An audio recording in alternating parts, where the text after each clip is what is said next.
Welcome to Voices from the Bench, a dental laboratory podcast. Send us an email at info@voicesfromthebench.com or look for us on Facebook at Voices from the Bench. Greetings and welcome to Voices from the Bench. My name is Elvis. Hi guys, my name is Barbara.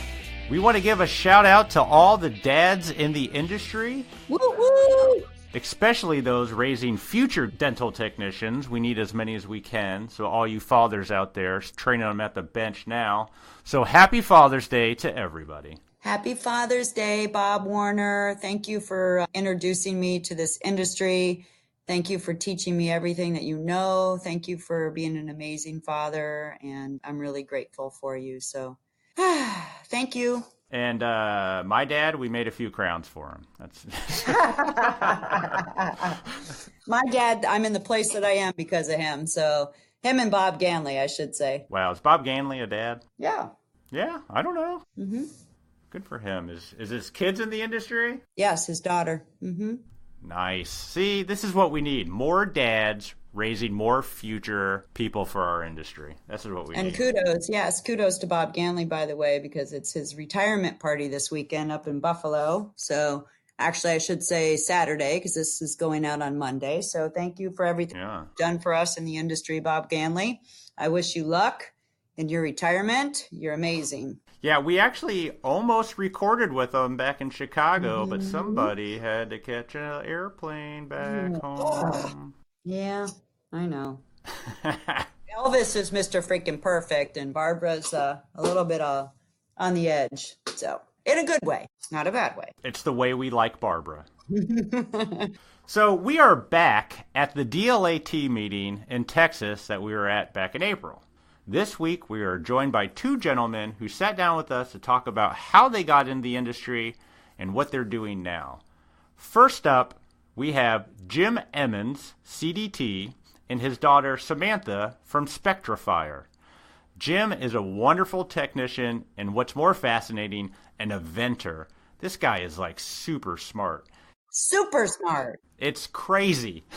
He has been a staple at the DLAT since the 80s, but he talks about a non-aerosol spray-on glaze and a program that lets you use a smartphone to do a shade analysis. It's some really good stuff. And I'd like to add, I'm actually going to pass that along to Sean LaRock, who does our shades here at Night Dental, because I think it's more accurate. So thank you, Jim. And then we're joined by Mac Perry from First Impressions Dental Laboratory in San Antonio. Mac talks about starting in the Air Force, finding his way to Saudi Arabia, and then off to owning his own lab. So join us from the Lone Star State as we talk with Jim, Samantha, and Mac. The Dental Laboratory Association of Texas is celebrating its 75th year serving the dental labs in Texas and surrounding states. They would also like to say a howdy to all the CDTs out there listening to this podcast in the month of June. Y'all make dental lab industry great. The DLAT would also like to thank all of their members, attendees, exhibitors, and speakers that made their conference back in April a huge success. They had a 20% increase in attendance over last year. They would also like to thank Voices from the Bench for coming to their conference and showcasing the great members they have in their industry. They look forward to all the interviews that come out of the conference. Heads up, Voices from the Bench, Barb and I, will be there back in 2020 at the DLAT Southwest Conference, March 26th to the 29th. See y'all in Texas next year. Keep up with all the news, updates, and even a map of their amazing laboratory members over at DLAT.org.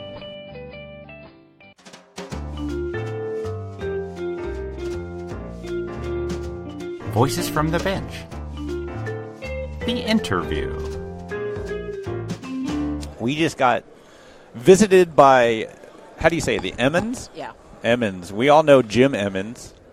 He's well known in our industry, and his daughter's with us, Samantha. How are you guys today? Well, We're good. We're good. Yeah, you having a good time at the meeting? Yeah, looking forward to our presentation this afternoon. Oh, you're speaking. Yes, Yeah. I saw you on that. Yeah, I saw you on that. every year since 1988. You've spoken here every year since Yeah, 1988. What is your topic?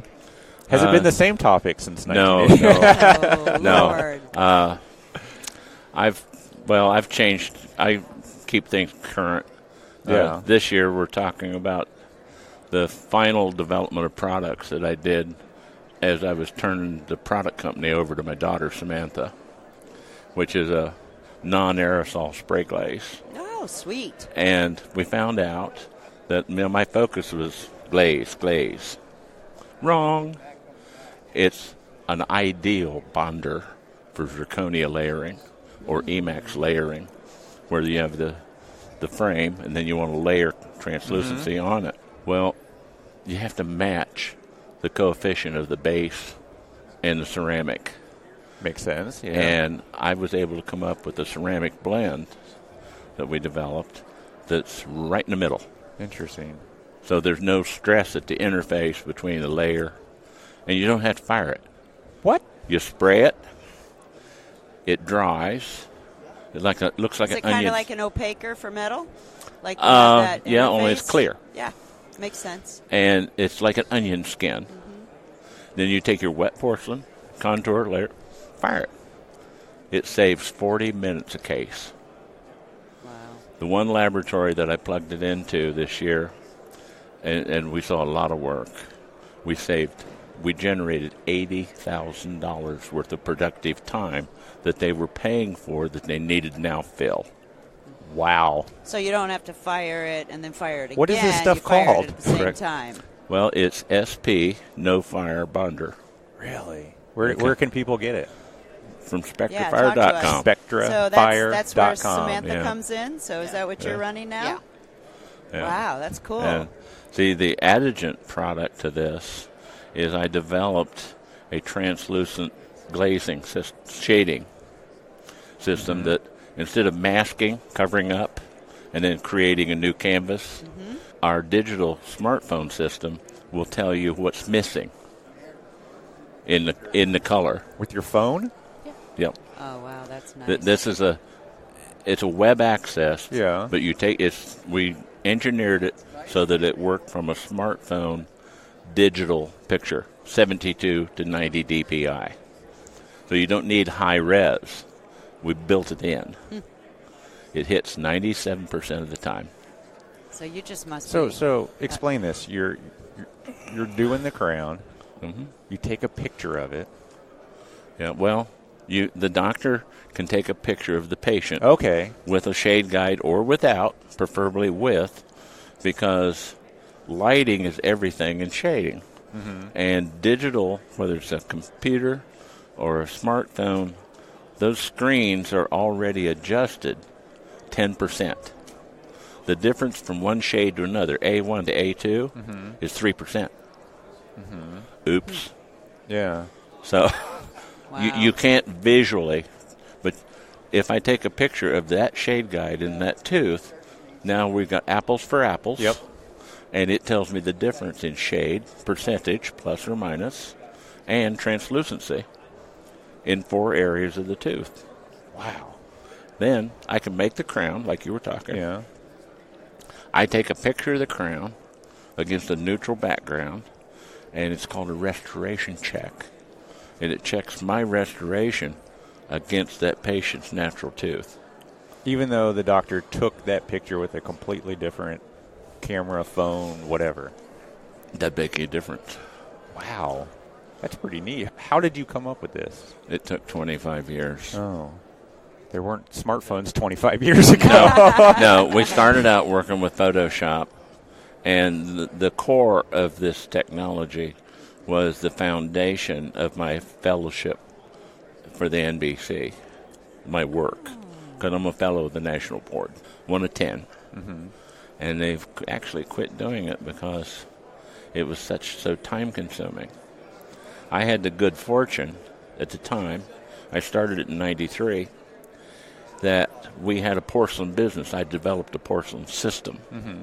And the powders and everything were compounded for us at the time from Pentron. We didn't make it in-house. But anyway, I developed that system, and I was working on color and light. And you can put people to sleep with it, really. But it took me 90 days to learn the basics, and it never changed. When you're looking at something with a shade tab, it's either brighter or darker, warmer or cooler. Yeah. And that's the language we hear from the dentist. Well, it's too warm. It's too cold. Well, if it's cold, warm it. Hello? Yeah, that's a no-brainer. You know, but I'll tell you what, if it's too hot, you got to dilute it. Yep. Well, I wrote a book out of my study, but we had 300 hours of research to do, 200 hours of professional development, a bunch of other stuff. Yeah. And one question begat another question, which begat the next question. And 4,500 hours later, I had data. Now, my daughter lived through this. She didn't see me for almost a year and a half. Been there, done that. Yeah. I mean, Yep. I did 16 hours a day, 7 days a week. Oh. Damn. Okay, You're and dedicated. it was No pain there. the pure obsession. The funniest thing that happened, I'll get back to the point of what we're doing here, is 6:30 one night, my wife blended all the color formulas in the base materials. She got an eye like an eagle. And she left at 6:30, and she says, "When are you coming home?" And I said, "Give me a couple hours." And all the drawings in my book I did in the computer, and in some instances, pixel by pixel.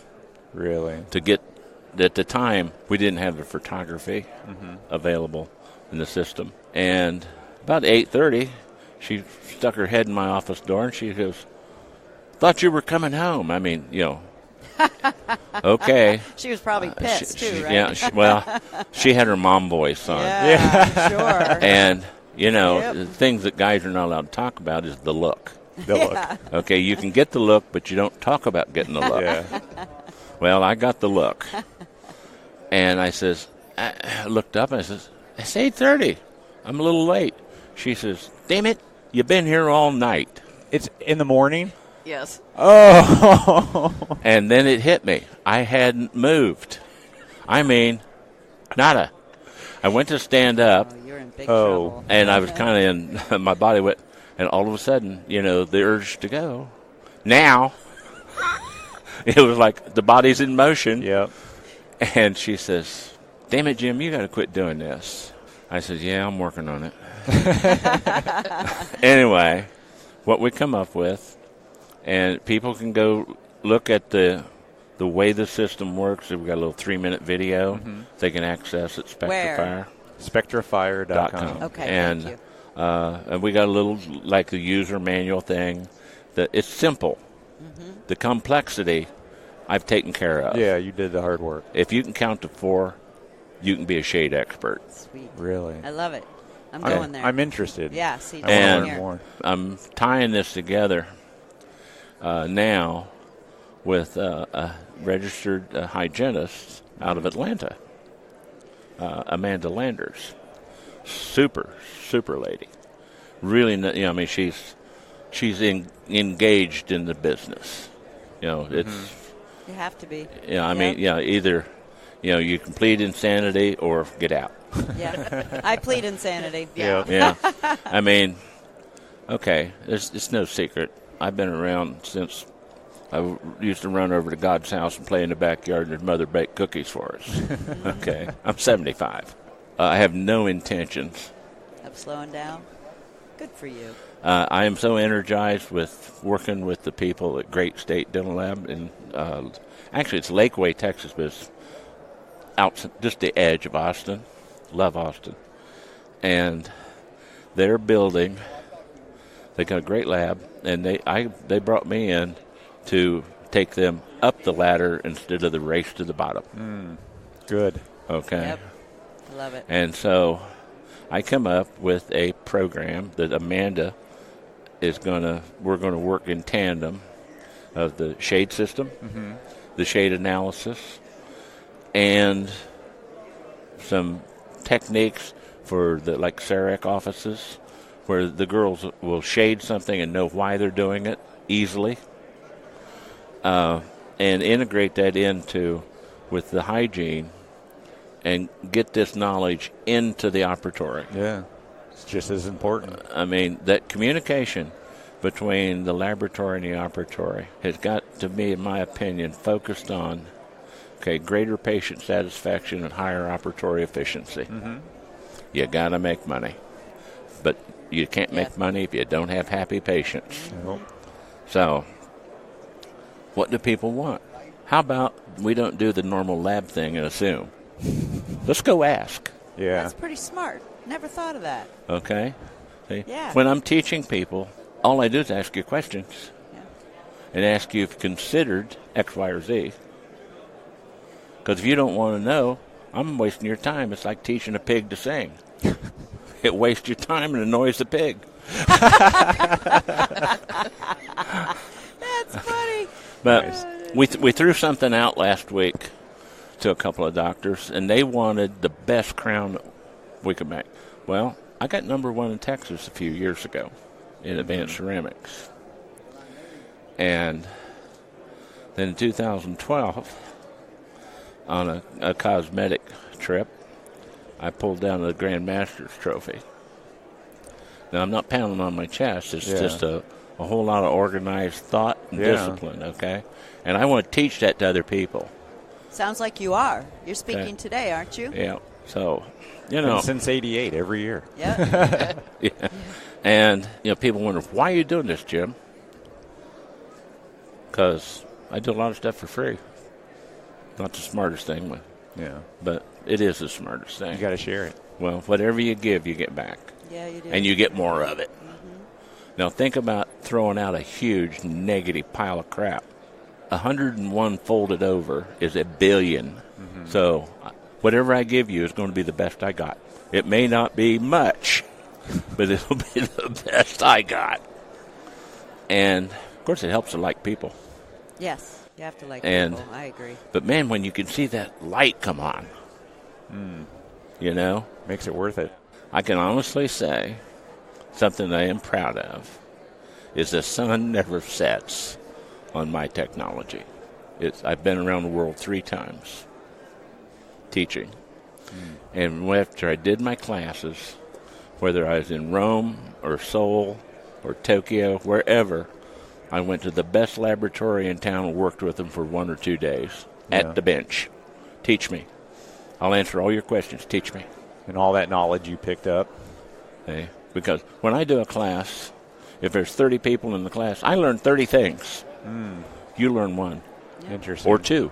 Okay? That's great. And all of a sudden, I wind up here with my friend, Mark and his wife Amber that own Great State. And their goals are to offer the best that they can in a practical sense, not a upper echelon, rarefied atmosphere. Mm-hmm. And in today, we got guys struggling to make $55 crowns. Yeah. Mm-hmm. And you can't pick them up and deliver them for $55. Cannot. Not everybody wants that, get it past the lips, it's gone dentistry. So you find the people that want it, and then your job is to do it consistently. If you only do it once in a while, your inconsistency will cause you to not keep a customer. Sure. Your anatomy can be whatever consistently. Your glaze finish, consistent. It's like here at the meeting, I met one of the girls from a zirconia company, and we were talking about our new fluorescent glaze for zirconia. And it's in a can, or that we're using it actually as a bonder, but that we have it as a paste. Well, when they glaze zirconia, normally the temperatures are up around 900 C. Well, that burns out all the fluorescence. And I got a call from California saying, Jim, the fluorescence is kind of patchy. I said, what's your temperature? 910. I went, That's high. Okay, I says, give me 20 minutes. Now, all of this research has caused me to have like a little chart going on in my head all the time. It's all time and temperature. You fire it slow, you can fire it low. Slow and low. Okay? And if you don't fire porcelain low and slow, then it's partially sintered. The next time you fire it, it shrinks and you lose the contacts and the occlusion. And the guys say, well, I've got to fire it at 100 degrees a minute. No. Take your ordinary, let's say, Ceramco 3. Fired right, it's beautiful porcelain. 35 degrees a minute, centigrade. Fired up to 890, 880, and hold it for a minute and a half. But see, 1 minute equals 10 degrees centigrade of heat.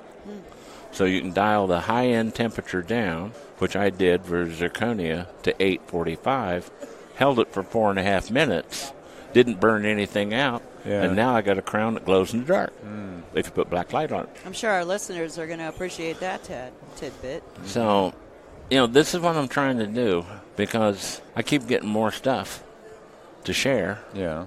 And the more I share, the more I get. It gets kind of addictive. I'm sure. We were just talking about that this morning. I think us dental technicians go way to the right. Yeah, it's... Yep. That's how we roll. There's never been... Okay, I graduated from school. I started school in June of 1961. Graduated in 62, year and a half thing. And I got out, worked a few labs here and there, worked in private practice. Liked the private practice part because I got to see my work. And any technician that can see their work will automatically improve their work. I agree. Yep. And, I really encourage anyone to get with your doctor and say, can I see this case seated? I'll stand back and can I see this in the mouth so I can see what I'm doing? Because I know how I got there, but where do I need to be? Get your smartphone out. Take a few pictures. Yeah. Go back and look at your work. How close are you? What do you need to do that? And the commitment that I've made a very, very long time ago was I would never refuse an accommodation if you had a problem. You can call me in the middle of the night, and people do. My daughter can attest to that. Yeah. She's seen me get up at 1:30 in the morning and go somewhere. And there's no charge for that. God gave me the information. I'm going to give it to you. If you need trained, I'll be fair. Simple. I've never broken that promise. That's my only claim to fame. I don't think so, but you can say it. It's just a great profession to be in now because we have such magnificent tools. Digital isn't the end-all, do-all. It's a super tool, okay? I'm used to sitting down on a nathology case and waxing everything by hand. Now I sit down on a computer, zip, zip, zip, and I can do the wax up. I can mill a white wax, okay? If everything's cool or needs a little adjustment, I do that on the screen, and then I mill a PMMA.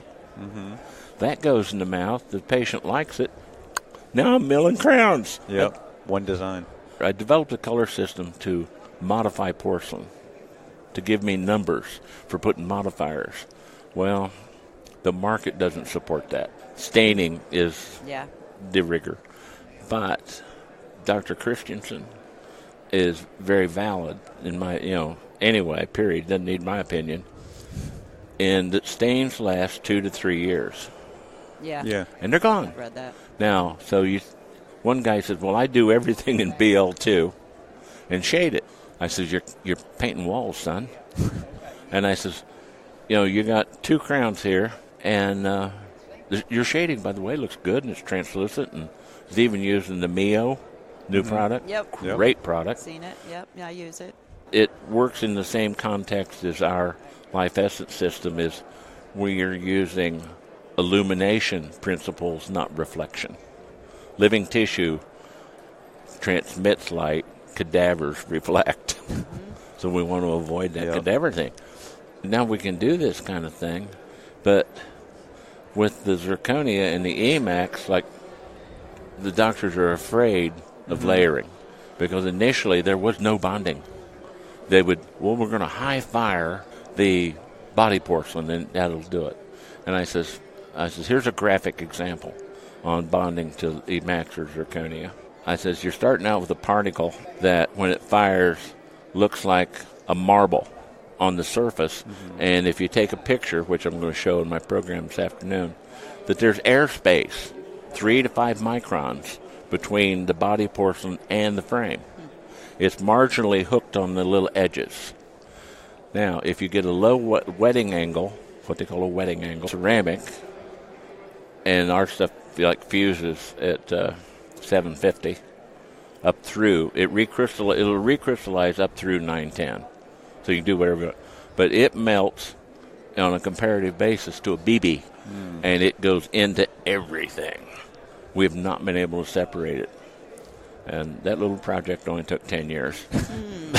Wow. What I did after I got out of school and got to working, making a few bucks, I would go to the University of Dayton Research Institute and pay for SEM studies with the caveat that I got to be part of it. Okay. So that's how I continued to get valid information, because most of our information as lab techs come from well-intended salesmen. Yeah. Yes. Unfortunately. And it's a yes and no thing. I'm not criticizing it. It helps. Yeah. But today requires a solid foundation of understanding of what we're working with. And you can't just, initially they took PFMs, pulled them out and slid zirconia underneath it. And the same porcelain techniques. Yep. Doesn't work. I've watched too many veneers just shell off completely. And it took a while. Now we can do this layering. We do it now very thin. And since we have the right coefficient of expansion of our shading with the Life Essence and the Mio, you can do the same thing with Mio. We shade the face of the crown, and it's so thin we can airbrush the enamel on it. Yep. Interesting. Yep. And now you've got things the way that the good Lord intended them, because our vitality comes from within, not from without, Otherwise, staining a crown is like putting a tux on a dying wino. Yep. I think all of this information our listeners will appreciate. It's pretty interesting. It's how, very you put it interesting. all together. I'm getting a real positive response. I bet you And as Samantha's going to attest, I have a phenomenal support system at home. Sometimes I'm gone in the past for weeks at a time when I was in Europe. Yeah, I can imagine. And they're always glad to see me. So they let you back in. Yeah, I had to go to the neighbors one time and get an introduction, but Well, we thank you guys for being on the podcast. Thank you so much. This is some fascinating stuff. Really, so, yeah, Spectrafire.com. Yep.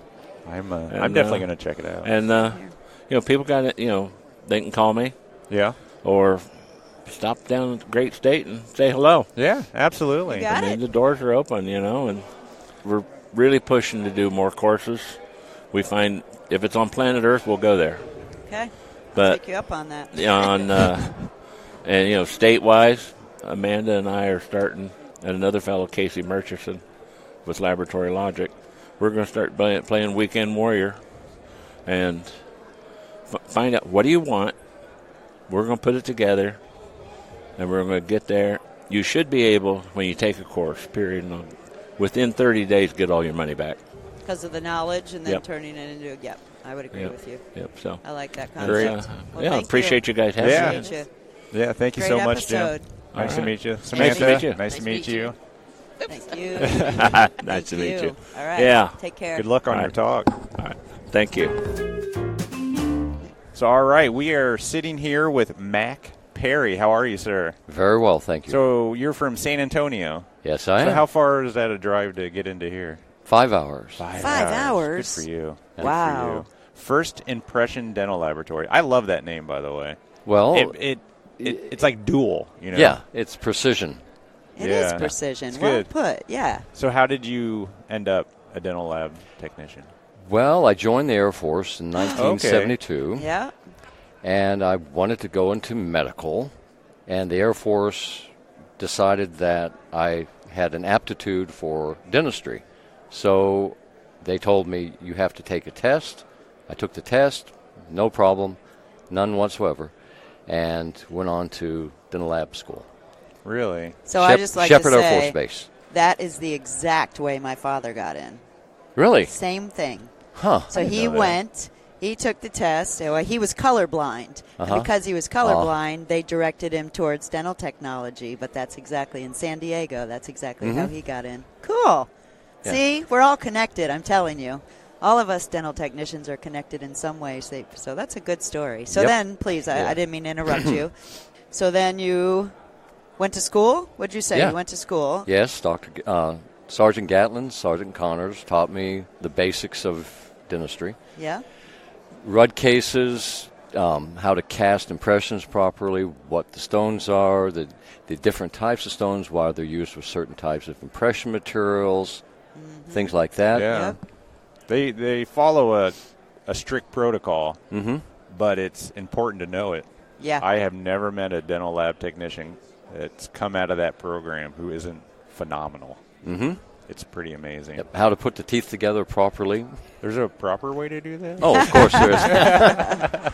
Well, Those were the days. rudimentary. We had the Dr. Rudd's rudimentary Yep. Rudd cases. Mm-hmm. He was a colonel in the Air Force at that time. He went to San Antonio later to work in the dental school. But we did Rudd cases. We learned to bead box pour impressions. Yep. And build a base plate and do a special tray and things like that. Yeah. So everything would be uniformity. And so I was concentrating on doing things exactly the way that was calculated by previous generations of professionals to perform the function of dental technology. Don't change it if it ain't broken. Yep. That's Yeah. a good point. Yeah. And you just fell in love with it, right? Yes, yeah. Dentistry was very important to me. It was a discipline that was important, like I stated. So did you go to a lab to work, or did you immediately open your own laboratory? What's the No, kind of no. timeline there? I was in the Air Force, Lackland Air Force Base, and I wanted to go to college, so I decided to leave the Air Force, go into college, get my degree, and after the degree, I was able to go to Saudi Arabia.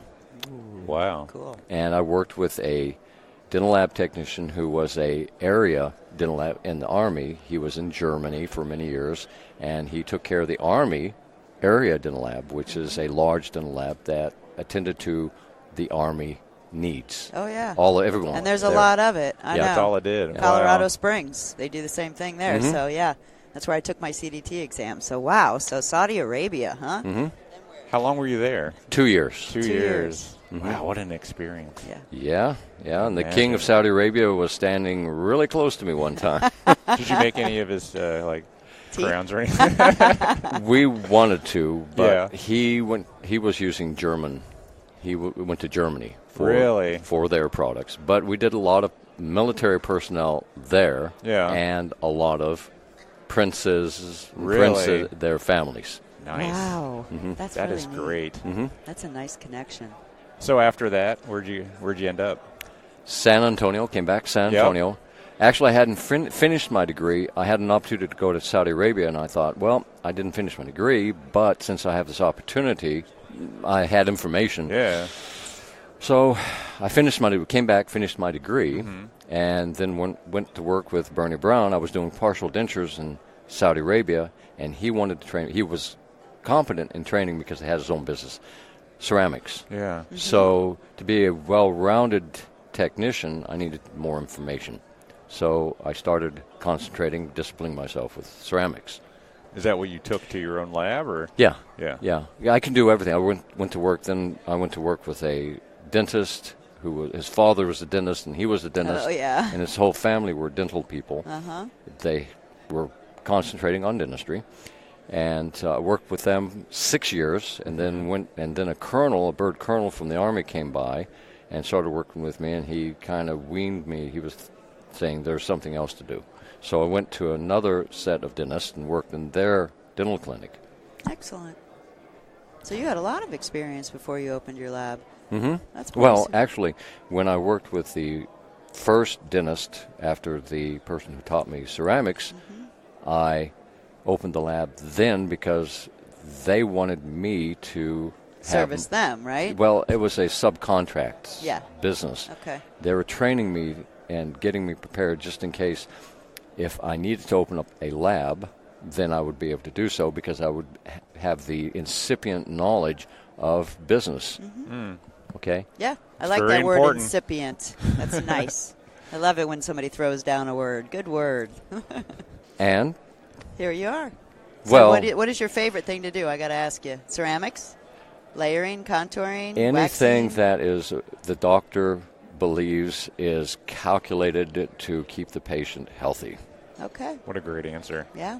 I mean, it's all a matter of So you just like the doing art what's of it. necessary. Yeah. Taking care of them, patient care. Mm-hmm. So do you go and see your cases go in the mouth sometimes? Obviously you do. Oh, if you work that yeah. closely. The good ones and yeah. you know, Not so good maybe we ones. should have used different materials. Yeah, that's always Back in the fun. day, we had the doctor. I remember one case, a Maryland bridge that went. The doctor really wanted some support because there were several teeth and the materials we had, and the finances, what we can afford, what we cannot, and what is best for the patient, of course, with what we had. And I remember a doctor having to take that Maryland bridge because the Maryland bridge did show through the anterior teeth big time. Things like that are traumatic for the patient. Yeah. Yeah. I think it's a different experience when you actually visit the patient and see things in the mouth and get that emotional tie to the patient. Mm-hmm. That's something I've had the opportunity to do in my career, and it changes your concept of what you do. You really connect in a different way. It's not just making teeth, it's actually changing lives. And that's where zirconia is adaptable. Yeah. The problem, of course, is etching zirconia. Yeah, you really can't. Yeah. So how do you get something like that to stick? That's where implants come in, if the patient has the right type of bone, right? Yeah. And mandibularly, sometimes very thin bone. So do you come to this? So do you come to this meeting every year? Have you been a member for Yes. a long time? Mm-hmm. Yeah. Really? Since 1986. Wow, good for you. This is an amazing meeting. This is Elvis and I. First trip time, to this meeting, and I tell you what, I'm extremely impressed. Great speakers, Well, great lineup. You got to have the organization. Yeah. I mean, we're professional people. Yeah. Extremely important to maintain communications. Yeah. And we get to meet people like you. Yeah, I people mean, from Saudi all Arabia over talking the to place. me So, that I I know. don't know, but who understand who I was because they communicate in Saudi Arabia. And I have Facebook, for instance. I have a friend in Saudi Arabia, dental technician, who sometimes calls me by name, and I say, "How you doing?" in Arabic. Of course, I can't write Arabic. Yeah. But you can speak You can it. speak it? I guess after Swear, being swear. there A little for a bit, couple yeah. years, you pick it Yeah. up. That means Wow. little by little, or wait. Yeah, that's great. What an experience. Well, I appreciate you coming in and sitting down with us. Yeah. It was nice. It was harmless, wasn't it?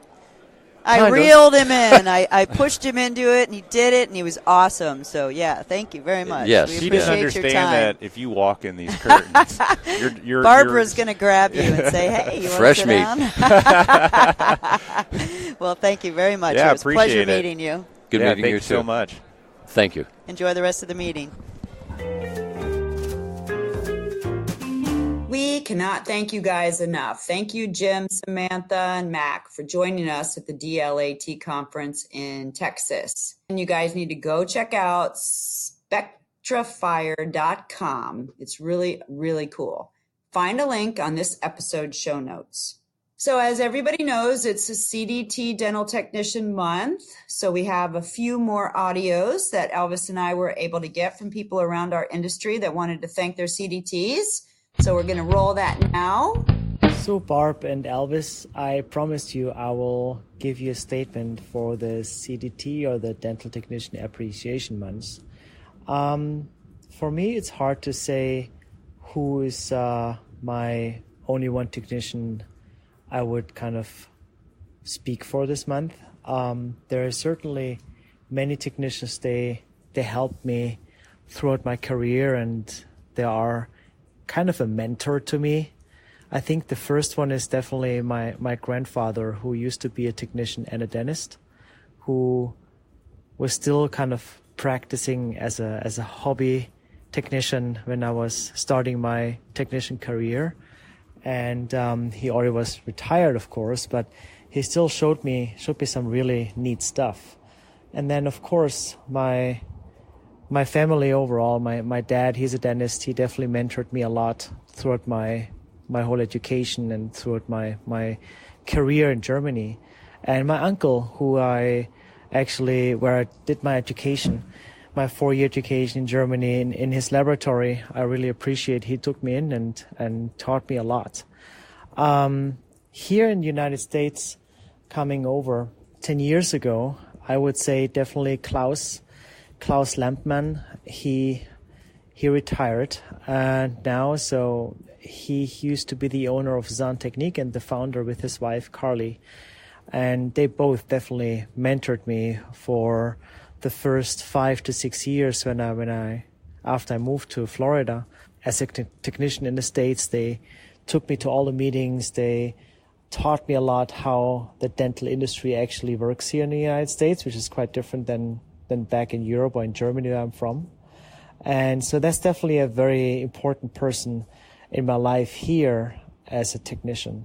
Also, a very good friend of mine, Peter Pizzi, definitely is a mentor. He even doesn't even know that, but I definitely see him as a big figure for me, and I really appreciate him a lot. And he guided me over the last, I would say, 2-3 years quite a bit, how to approach things and how to deal with things. And not last but least is my wife Danielle, who used to be in dental before we met, and who definitely also is definitely a huge person in my life, in my career, and now in our career together. So I definitely appreciate her a lot, and she definitely mentors me every day in terms of business life, and it definitely makes me a better person.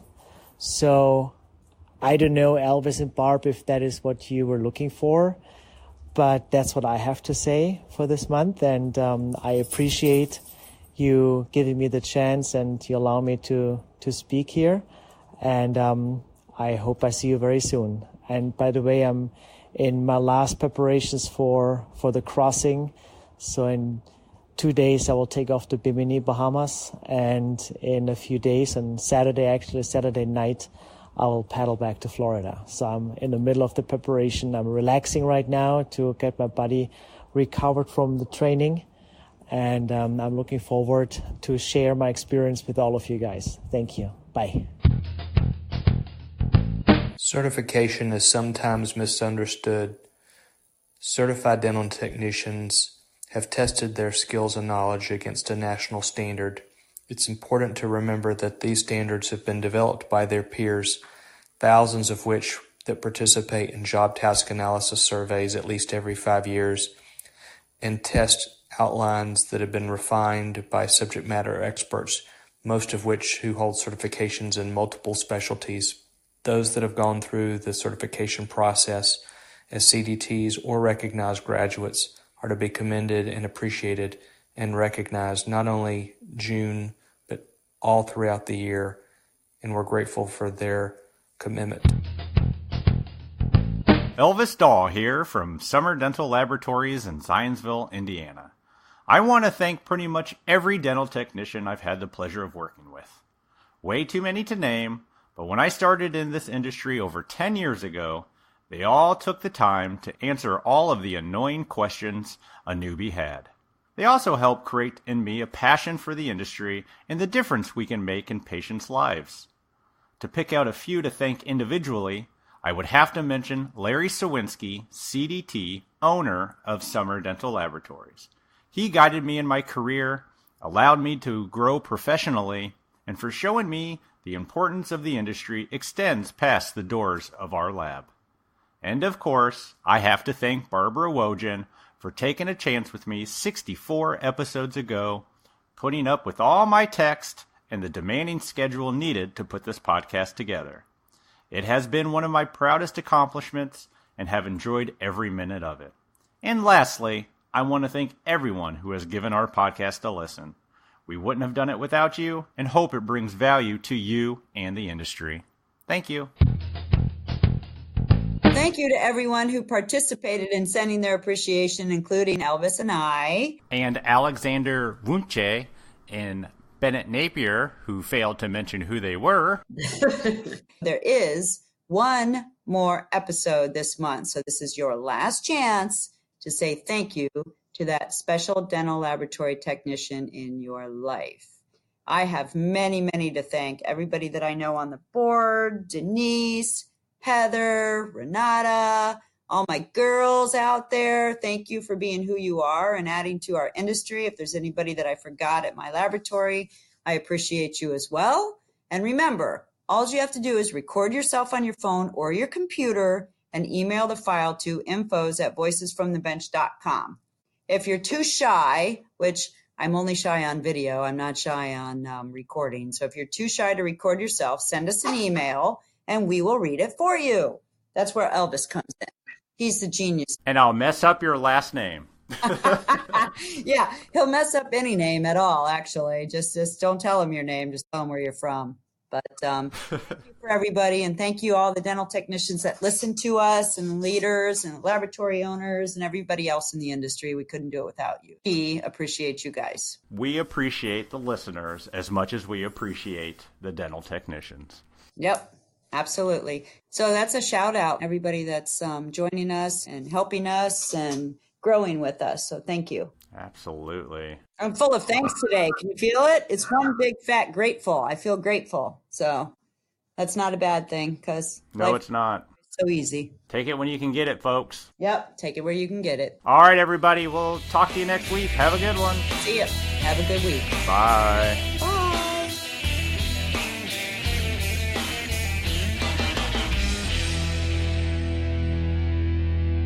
That was almost perfectly cued. I know it was.